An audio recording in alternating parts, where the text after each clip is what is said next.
সামর্থ্য থাকলে কখনোই গ্রামে থাকা উচিত নয়। গ্রামে 100 বিঘা জমির মালিক হওয়ার চাইতে শহরে এক টুকরো ভাড়া বাসায় থাকা অনেক ভালো, অনেক আরামদায়ক, অনেক সম্মানের।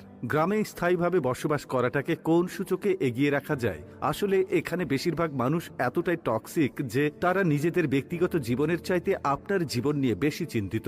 আপনার চুল বড় কেন, অনার্সে পড়া সত্ত্বেও মেয়ের বিয়ে দেয় না কেন, 25 বছর বয়সে আপনি বেকার কেন, আপনার কোনো ব্যাচমেট বা আপনার সমবয়সী কেউ যদি বিদেশে গিয়ে লাখ লাখ টাকা কামায় তাহলে আপনি এখনো পড়াশোনা করছেন কেন, এসব আজগুবি বিষয় নিয়ে তাদের অনেক টেনশন। গ্রামের সব থেকে বোকা মানুষটাও শহরের মানুষকে এক হাটে 3 বার বিক্রি করতে পারবে। সামান্য জমি জমা নিয়ে যে কূটনৈতিক খেলা চলে গ্রামের মুরব্বীদের মাথায়, তা আন্তর্জাতিক কূটনীতিকদের মাথায়ও খেলবে না। আপনি পুকুরে যত্ন সহকারে মাছ চাষ করবেন, একদিন ঘুম থেকে উঠে দেখবেন সব মাছ মরে ভেসে আছে। আপনি কিছু নতুন ফুল ফলের গাছ রোপণ করবেন, সকালে দেখবেন গাছের গোড়া থেকে ভেঙে রাখা হয়েছে। এমনকি আপনার বোনের কিংবা মেয়ের বিয়ে ঠিক করবেন, সহজ সরল কেউ একজন নিজে সিএনজি ভাড়া করে যে বরপক্ষের কাছে দুর্নাম করে বিয়ে ভেঙে দেবে। মাঝে মধ্যে তারা এমন কিছু বিষয় নিয়েও চিন্তিত হয় যেসব বিষয় নিয়ে আপনার ফ্যামিলি মাথায় ঘামায় না। গ্রামের টক্সিসিটির আরো একটি বিরাট পার্ট হচ্ছে ঝগড়া। আপনি এমন কোনো বাড়ি খুঁজে পাবেন না যেখানে জায়গা জমি নিয়ে বিবাদ বা বিরোধ নেই। প্রত্যক্ষ এবং পরোক্ষভাবে এই ফ্যামিলি সেই ফ্যামিলি